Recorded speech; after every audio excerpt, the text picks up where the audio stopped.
Hello, this is Marcus Smith from the Constant Wonder podcast. Every so often we come across other podcasts that we're almost certain you and others like you would enjoy hearing. Today I want to share with you an episode of Curator's Choice. Curator's Choice takes listeners behind the scenes in museums, speaking with passionate curators and guides to retrieve often overlooked stories of the places, the people, the objects there. The episode you're about to hear takes us to the famous Luray Caverns in central Virginia, one of America's most remarkable subterranean natural wonders. And one of the most celebrated features of the caverns is called the Great Stalacpipe Organ. I didn't misspeak, stalacpipe. This is often considered to be the world's largest musical instrument, over 3.5 acres in size. Musical vibrations are generated by the soft tapping of mallets on natural stone formations. It's all controlled from an electronic organ console. So without further ado, here is Curator's Choice.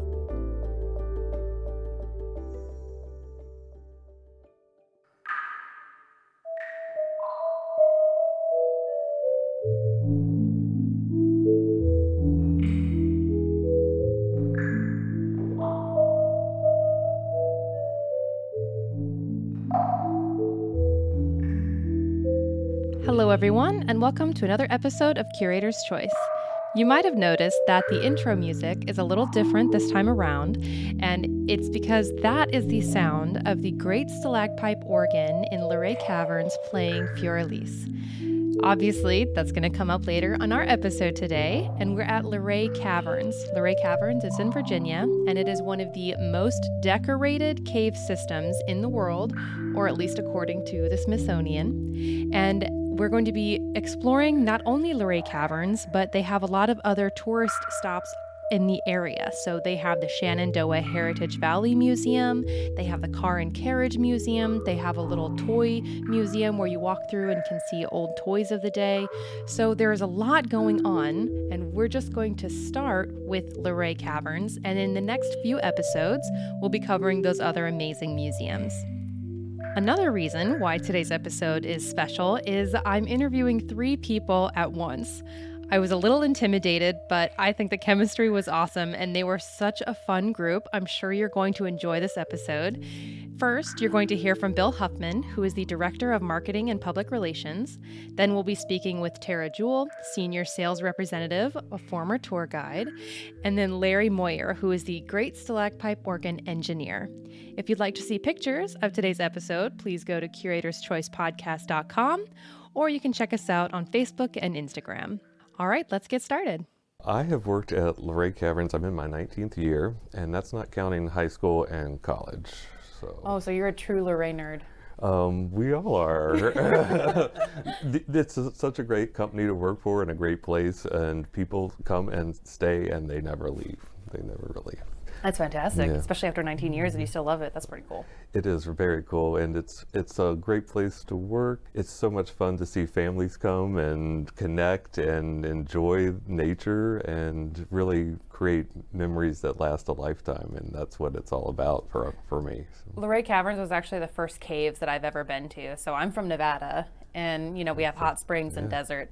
And coming out here, getting to see all the greenery and everything's been great. But then they brought me to Luray Caverns because they were like, oh, so you're on the East Coast now, which means you have to go to Luray. That's like one of the top 3 things that every person who lives on the east side of the United States does. It's true. So that's what we did. And I was just so excited because it's so cool down there. And you guys have built it up pretty great up here. Yes. But Luray has a pretty interesting history outside of just being amazing caverns as well.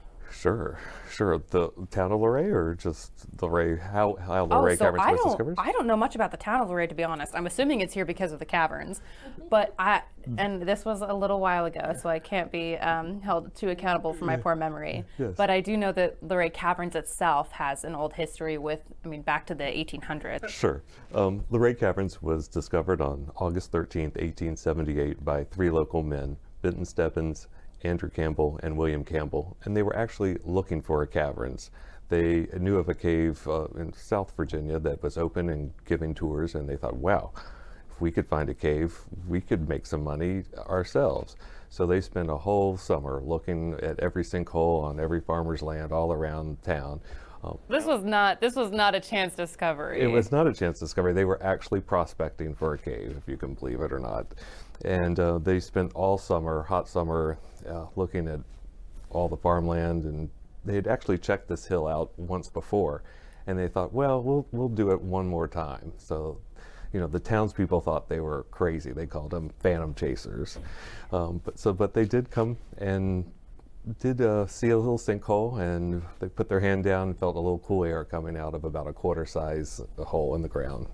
And I thought, this is unusual for a hot August day. So they enlarged the hole, they dug. Finally, they had it big enough for one man to slide down. That was Andrew Campbell, on a rope and with a candle. And they actually discovered what they were looking for, one of the largest caverns in the world and the largest caverns on the East Coast. And it is a stunningly beautiful caverns. And it was found because it was opening the size of a quarter. Size of a quarter. I mean, that's crazy. That's incredible they were actually able to find that anyways. It is incredible after looking and actually finding what they were looking for. It's amazing. Were they brothers or were they just close friends? They were friends. I think Andrew Campbell and William Campbell were related, but they weren't brothers. They were cousins, I believe. Yeah, they were cousins. And so they succeeded in this fool's errand of finding this caverns, and then I'm assuming they tried to turn it into an amazing cash crop, because that's exactly what I would do. They certainly did. On November 6th that same year, they had built a little structure and started giving tours, and that was the first illumination of the caverns. And they did start giving tours immediately. So we've been giving tours every day since. Except for COVID stopped us for a few months, but we'd been open consecutively over 50,000 days until then. So I think we can just, in the future, we'll just cut COVID out of the entire equation. Let's just pretend like that doesn't happen. Exactly, you can still hold that title of continuously open, I feel like. But the history of the caverns is kind of fascinating because the man who owned this land, Sam Brubaker, had a lot of debts. And so the land went up for auction. So the discoverers actually bought it at this auction, and they didn't reveal that they had found the cave.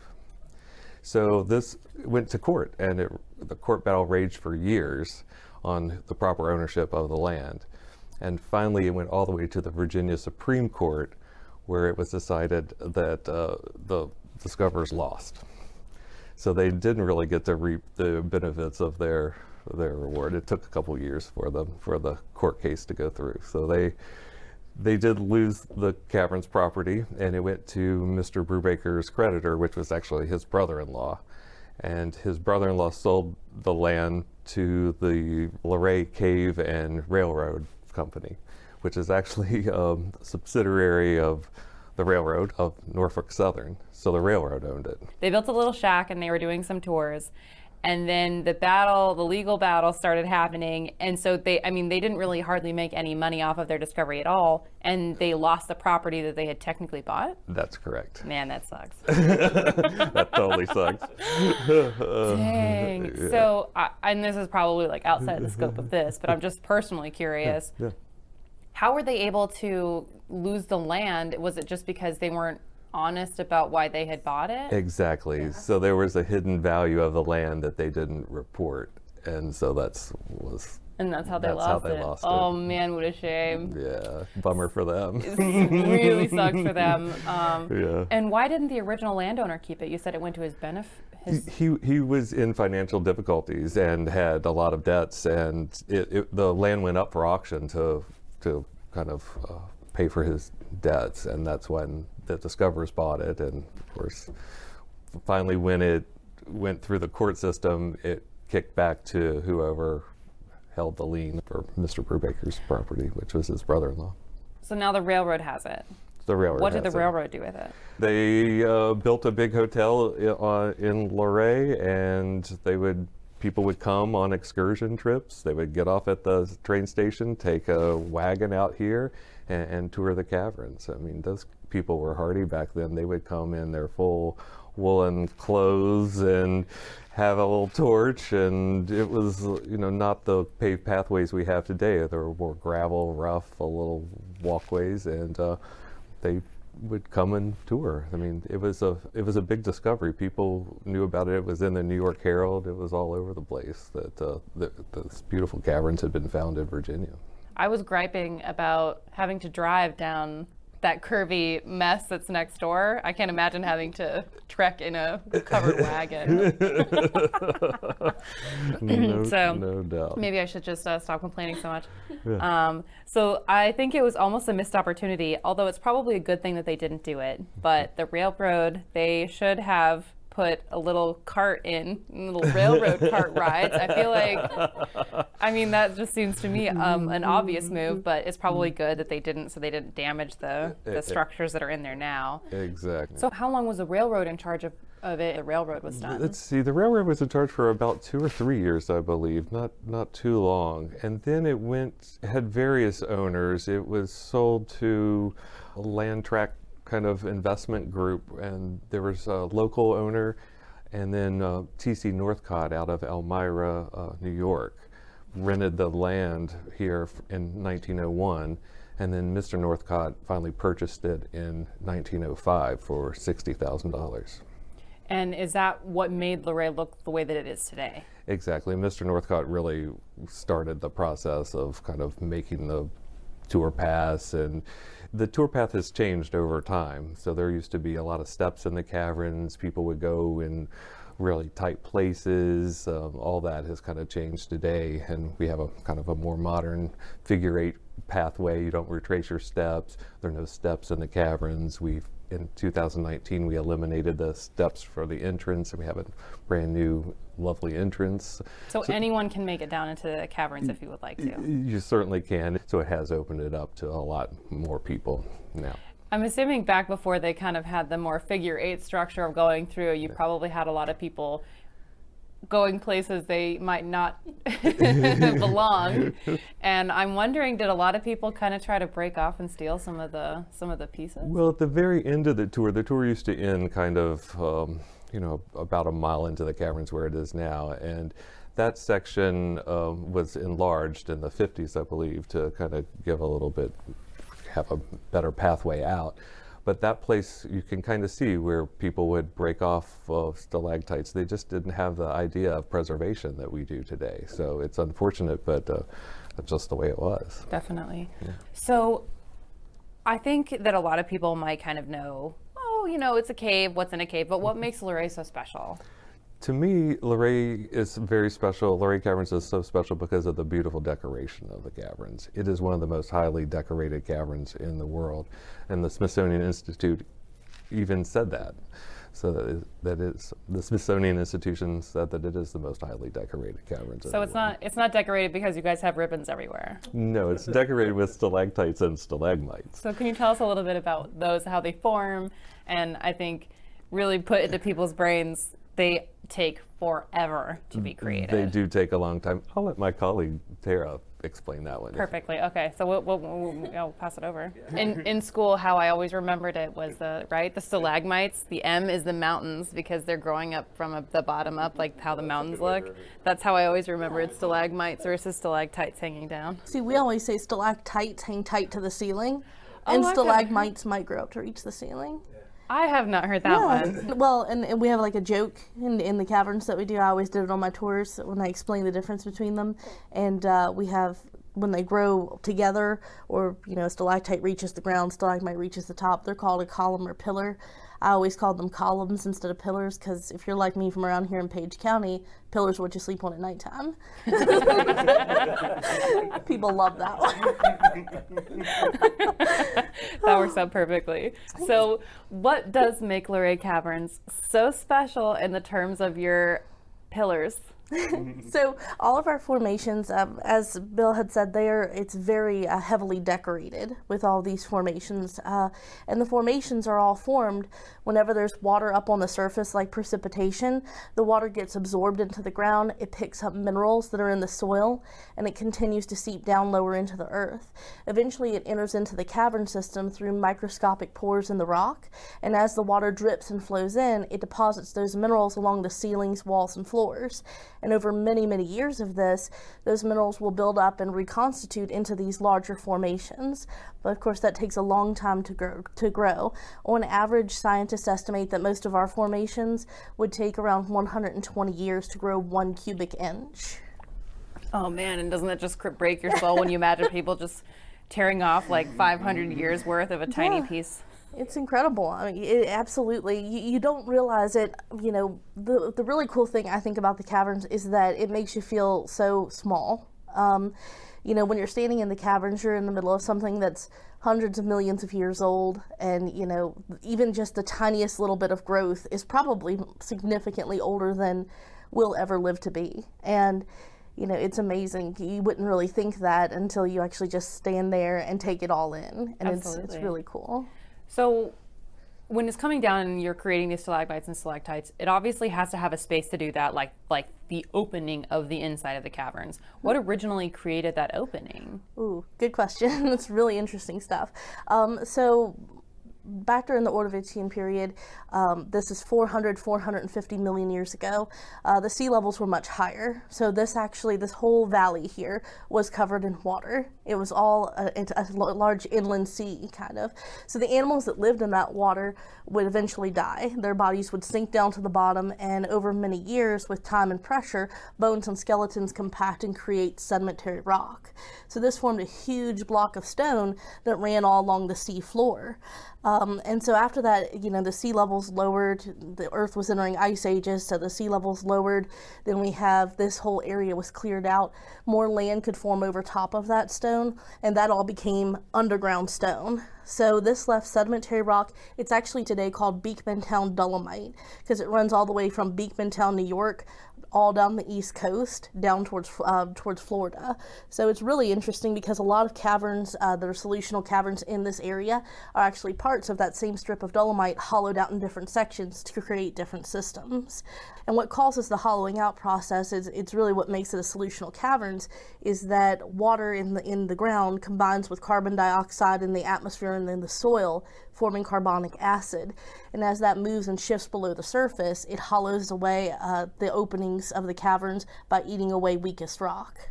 That's cool. And the weakest rock is eventually gone. And then what creates is this big cavern with these amazing features inside. Exactly. These decorations that are not it leaves actual. all that room for the secondary growth. That's fantastic. Yeah. So you guys have, obviously, it's just filled in there with all different kinds of formations. But can you tell us a little bit more? I mean, you spoke about the columns that form when they meet, but I know that there's different specific ones that you guys have that you highlight on the tours. Right. So the first major formation that you see when you enter the caverns is the Washington Column. Andrew Campbell himself named it the Washington Column in honor of this nation's first president, George Washington.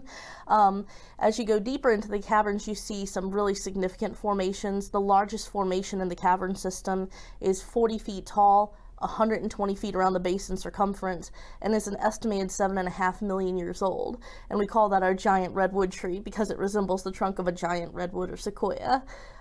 We also have another really incredible formation called Saracen's Tent. It's personally one of my personal favorites in the caverns. It is a drapery formation.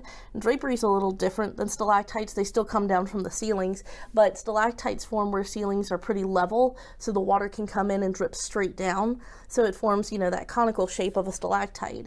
But when you have a ceiling that's tilted or slanted on an incline, the water comes through the pores but doesn't drip straight down.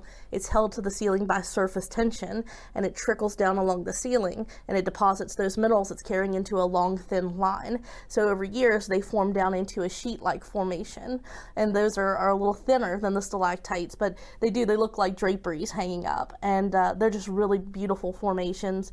And Saracen's Tent is considered to be one of the best examples of a drapery in the world. So it's a very cool formation. And it's here at Luray, just saying. Another fantastic reason why Luray is great. So you're talking about these different kinds of formations. I know that when I visited the last time, they looked like they were different colors. Is that just because it's different minerals that are being seeped down? Exactly. The colorations that you're seeing down there are all natural except for one. All of the different colors are caused by different chemical compounds in those minerals that are being carried in. So the most common color you'll see down there is anywhere from a tan to orange, yellow, red, or brown. That's all caused by iron oxide. Then you have grays, blues, and blacks, which are manganese oxide. And then you have that striking bright white that you see sometimes, and that's calcium carbonate or calcite. The only color that's unnatural in the caverns is green, and that's because it's moss and algae caused by the artificial lighting. Oh, that's so it wasn't there before, but now that it's been lit up ever since the railroad company put that electricity in. Exactly. So then is the moss growing, is it just growing on the outside of it and it's kind of giving that sheen? Exactly. And there's some spots in that, and Mr. Moyer here would actually tell you that there is some, cave maintenance done in slowing down and getting rid of the moss and algae growth so that you can see the natural coloration of the stone. Very cool. Very cool. So I last time I was here again as well, someone was telling me that you guys used to hold big dancing events in one of the larger cavern spaces. Right. What was that? That is my favorite room in the entire caverns, the cathedral. The cathedral is also called the ballroom or wedding room because we did used to hold ball-like dances and festivities there, and to this day we still hold weddings. We've had well over 500 weddings take place in the cavern so far over the years. The vast majority of them are in that room. The cathedral is one of the deeper parts of the caverns tour, and it's also home to the great stalacpipe organ, which is the world's largest natural musical instrument and the only one of its kind. Oh, that's really cool. So it's the most decorated caverns. How big is, I'm assuming, when you go on the tour, you only get to see a portion of what there actually is down there. Yeah, the whole caverns is 64 acres, so it's definitely really large. From the pathway, you do get to see over about 48 acres, so you do actually get to see the vast majority of the caverns, and most of the areas that are off of the pathway are just, they're very inaccessible, or additional damage would have to be done to actually put a pathway through those areas. But I will say I have seen quite a few of the areas that are off the tour route, and the best of the best is on the tour. It's on display. You can see it. Yes, absolutely. And that's really cool. That's fantastic. Well, so do you want to hear a little bit? Oh, wait. I did want to ask about the egg. Oh, yeah. The stalagmite egg? Yeah. So the two fried eggs, they're actually a pretty notable formation too. A lot of people who come here, years and years before, and they were like, I was here when I was a kid. They always ask about the fried eggs. And they're still here. And the fried eggs actually formed because they were two stalagmites that were just next to a ramp that was being constructed.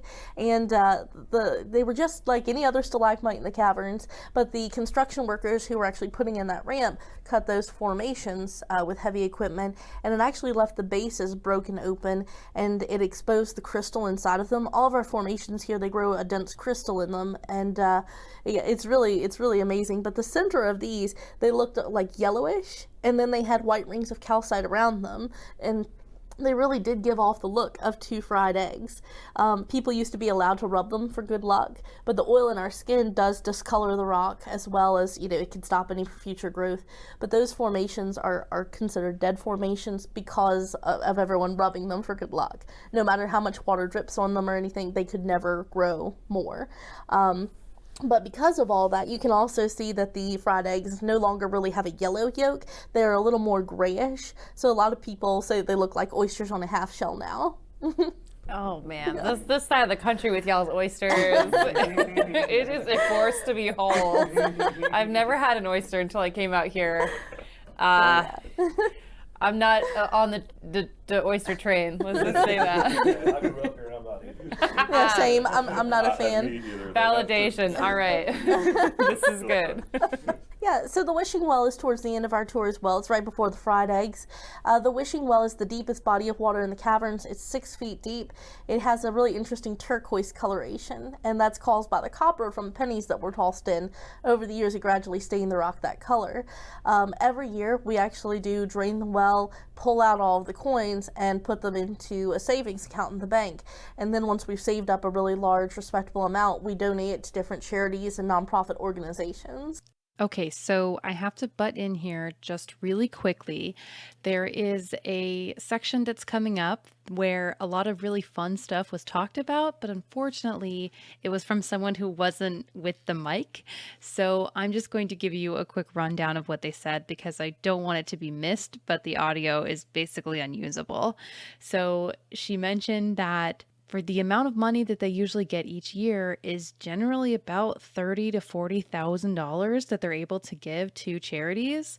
And Bill said that this year they collected all of the coins and they're in the middle of the cleaning process. This is also when Dakota jumped in with a really clever joke of, oh, you have to launder the money, which was actually pretty good. And then they use a cement mixer, a portable cement mixer to clean the money. And he says that that is finished and they are currently being counted and they have to be brought out in these bags of money. And they think that they're going to have quite a bit this year. They got money sacks full of coins, but I wanted to make sure that you guys got the opportunity to get that bit of information. And we're going to jump right back in with Tara. So Dream Lake is another really popular stop in the caverns. A lot of people love that one. It is the largest body of water in the cavern system, and it's really interesting though because it looks so deep.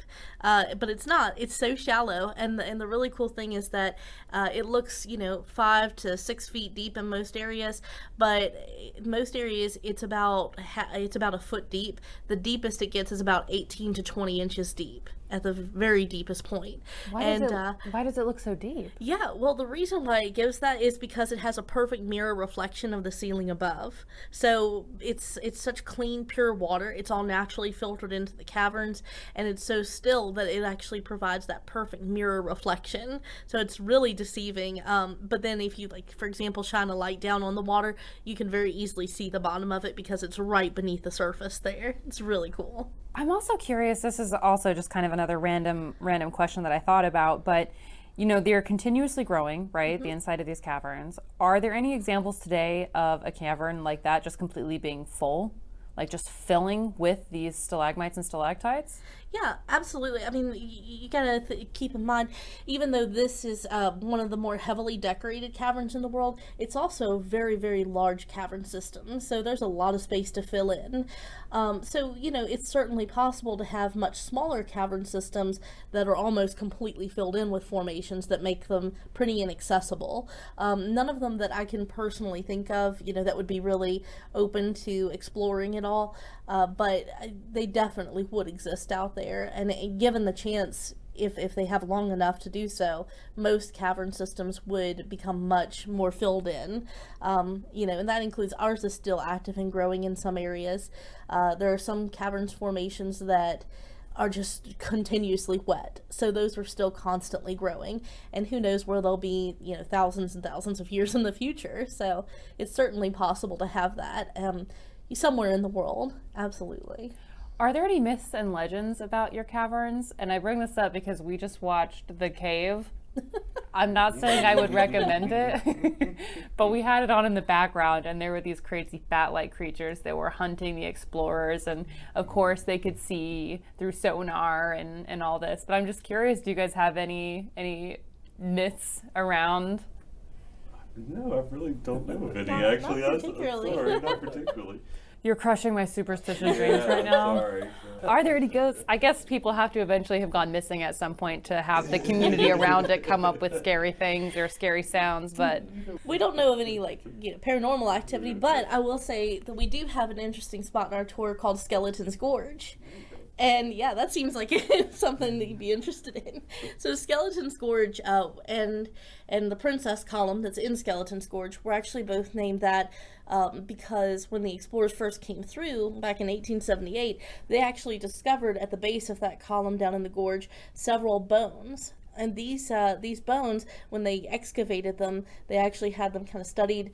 The bones, they didn't have many. It was about 20 bone fragments, but they could tell, judging by the hip bones, that they belonged to a young girl, most likely in her late teens to early 20s, is what the theory is.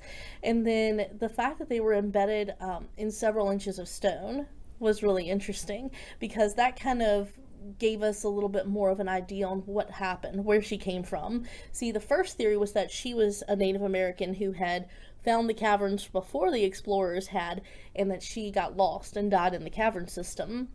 And that was the theory for a while. But if that had been true, they should have found more bones. I mean, there are over 200 bones in the human body. They only found about 20 small fragments. They also were embedded in several inches of stone, and that actually tells us they were here for a few hundred years before the explorers found the caverns. So what most likely happened instead was that she was a Native American who died on the surface, and her bones were washed down into the caverns below by a sinkhole after she had been buried in the area. They did find a little higher up in the gorge several other bones along the wall, and those actually came from a different individual. Now, they couldn't tell if they belonged to a male or a female, but they did contain arthritis, which indicates they came from a much older adult than this young girl. And that also further kind of lends to that theory that they were buried on the surface and some of the bones were washed in. The bones were all removed, and they're currently still in storage at the Smithsonian in Washington, D.C. That's really fantastic. It really is. Very cool. Not fantastic for the young woman who passed away, but just the fact that the entire story we could get a better idea of who she was, or at least what happened to her remains. That's really cool. Very neat stuff. Fantastic. All right, let's hear about some organs that are not played by ghosts. Fine, they're still cool. There's probably some stories I could tell you about that. So, just from what I've gathered, you manage the organ, and it sounds like you do a lot of the work inside the cave as well, the caverns as well. Yeah, I do. We all do lots of different things here. Common of historical places, everyone's doing multiple jobs. Right. So tell me a little bit more about, so you were talking, obviously I really want to get to this, the organ, but you were saying that sometimes they grow mold on the stalagmites and stalactites, or algae. Moss and algae. How do you guys take care of that? We spray it. We use a mixture, a couple different products, and we spray it, and it typically grows closer to the lights. Mm-hmm. The biggest way we combat it is keep the lights off when there's no one down there. In between tours, as the tour guides would go through, they would cut the lights on and off, which also helps keep people up with the group. So, nobody wants to. And of course, the lights are always off at night, but we do have to treat certain areas to try to keep it under control. And you spray it with, is it just spray with like a high pressure water? Yeah, we have some pump sprayers, and we have different things we use depending where you're at. We have some that can reach high, and then some, we take a little squirt bottle and just give it a couple squirts. Oh, so all it takes is the water, and you just kind of wipe it away. You don't have to use anything specific. Yeah, it's nothing. It's a mixture. I don't want to say, bleach or something like that, but it's a chemical that you can use for algae. It's the same stuff you could buy, types of stuff you could buy to do the siding on your house. Oh, okay. The vinyl siding and stuff. So besides keeping up with the algae growing on the features, what are some other maintenance things that you guys have to do with something that is a cavern with a bunch of really cool things inside? Change light bulbs. It's probably close to 800 lights down there. You said that, and I was like, oh yeah, big deal. That's a lot of lights. Now, I will say, since we have gone totally with LED lighting, they last longer, and they do a really, really good job. Some of the other maintenance is obviously letting humans in. We have to keep the place clean. Mm-hmm. We wash down the sidewalks and things like that. I guess there's probably not that much that you have to do to the features themselves. Just because they don't change very quickly. No. So you kind of just leave them alone. They do their own thing. Occasionally wipe them down with water to get rid of some moss. None's ever popped up in the way. Makes sense. Yeah. I guess that shows my inexperience of managing a cavern. But the part that is really, really interesting that you have a lot to do with is your organ. So tell us a little bit about what this organ is and why it's so cool, because it is really cool. Well, the great stalacpipe organ was, I guess from the beginning, Mr. Leland Sprinkle came through on a tour, brought his son through on his 5th birthday, and all the guides would play a little tune on the stalactites in a little section.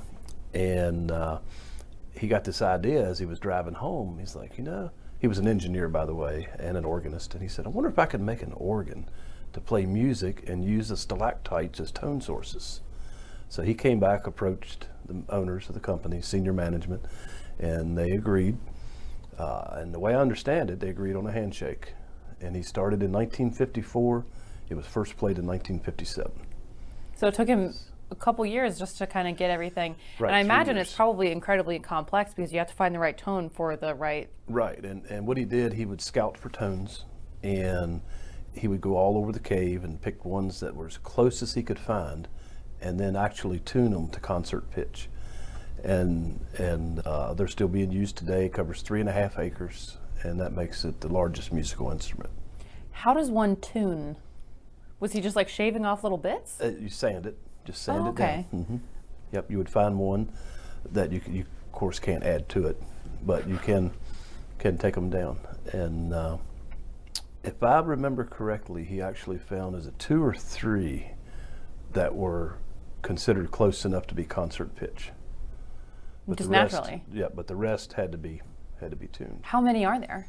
Right now we're running 37, which is 3 octaves and 1 note of the 5th octave is what we're running. We do have marked probably close to 20 more that we could expand to if we decide to. The organ is capable of doing so much more than what it's doing now, but we just haven't made that decision to expand it anymore. When you said, I mean, it's technically the largest instrument, right, in the world. Right. But I'm curious, do you just have little wires with little microphones and then a little tiny hammer? We don't use microphones. What we do is, a good example, like I would explain to my tours when I was a tour guide like 100 years ago. I would say, looking good. Thank you. I'd say if I were to walk up to the console and push down on the key, it would send an electrical impulse to a solenoid. Some people call them plungers, some people call them hammers, and it would gently tap the stalactite that has been tuned, and it gives off the tone. Oh, and I guess since it's in a cavern, you can hear it. Yeah, you can hear it. Now, what we have done, because some are so far away, we do use an amplification system. We don't use microphones.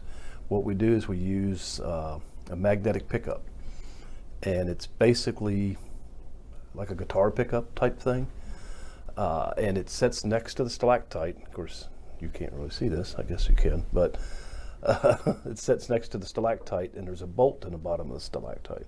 And the bolt's half nickel, half iron, and the magnetic pickup is basically a magnet wrapped with a coil of wire. So it just picks up the vibration and takes it back to our sound system. So you couldn't talk into it. It wouldn't pick that up, but it will pick up a vibration. And I guess you guys never actually have to go back, just like how you do with a piano and you have to retune it. You guys... We haven't had to retune one yet. So, and I don't know that we will, but maybe someday. The biggest problem with having the instrument down there is the constant humidity, because it's near 100% humidity, and there's a lot of electronics involved. So it is a lot of maintenance to this machine to keep it going. And everything feeds back into basically, and I am not really in with instruments, like I don't know how to do any of that. So I'm assuming the organ is like a little piano, and you can push the keys, and then that's what's sending those impulses. So it's all centralized in this one space. So you can have someone sitting and playing. We bring all the sound back to the cathedral, which is one of the largest rooms that she was talking about earlier. And that's where the console is. It's a 4-manual console that we use. What does that mean? Sorry. It has 4 keyboards. Oh, okay. Okay, cool. We use the bottom 2. We use the bottom as single notes, is what I call it. The next keyboard up they're coupled by octaves. Do you guys have someone that comes down and periodically plays, or do people get to hear this when they come? Yeah, we have an automatic system to play it for every tour. So every tour gets to hear it. It's based like a player piano. If you remember when they would have the roll with the sheet of plastic over it, and we have that system. We have updated that some over time, but it is a live performance, and if you're standing in the right spot, you can see the solenoid strike the stalactites. What's the melody that's playing? Right now it's a Mighty Fortress. We're probably going to soon switch it to O Shenandoah, because that's kind of themed with the valley here. Oh, and that's fantastic. We're able to play a lot of different songs. We have Christmas songs.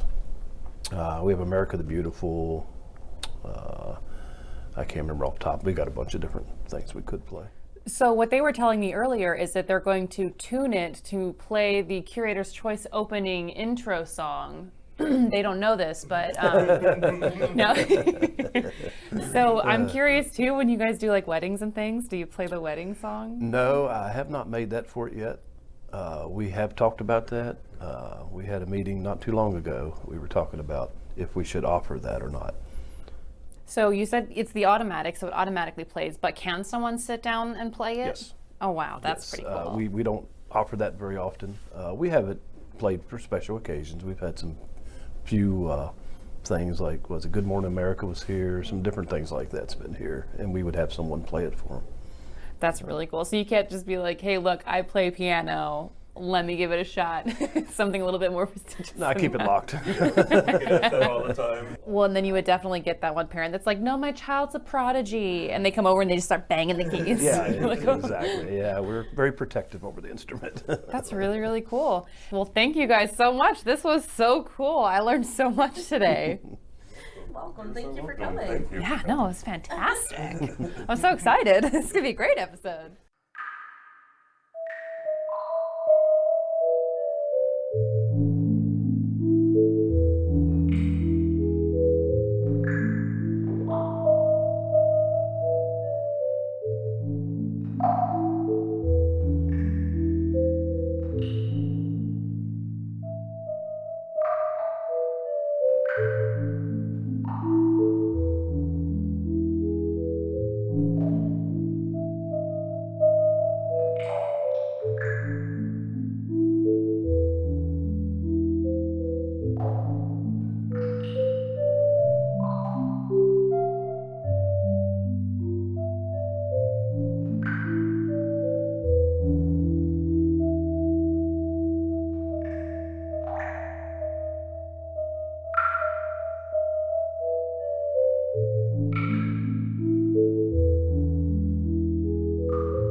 We hope you enjoyed this visit to Luray Caverns with Curator's Choice. And if you enjoyed what you heard, check out more episodes from Curator's Choice wherever you get your podcasts. Constant Wonder is on break this week, but we'll be back with a new season on May 8th, exploring the stunning world of ubiquitous microscopic nematodes. That's our first episode for the season. Join us then. I'm Marcus Smith. Constant Wonder is a production of BYU Radio.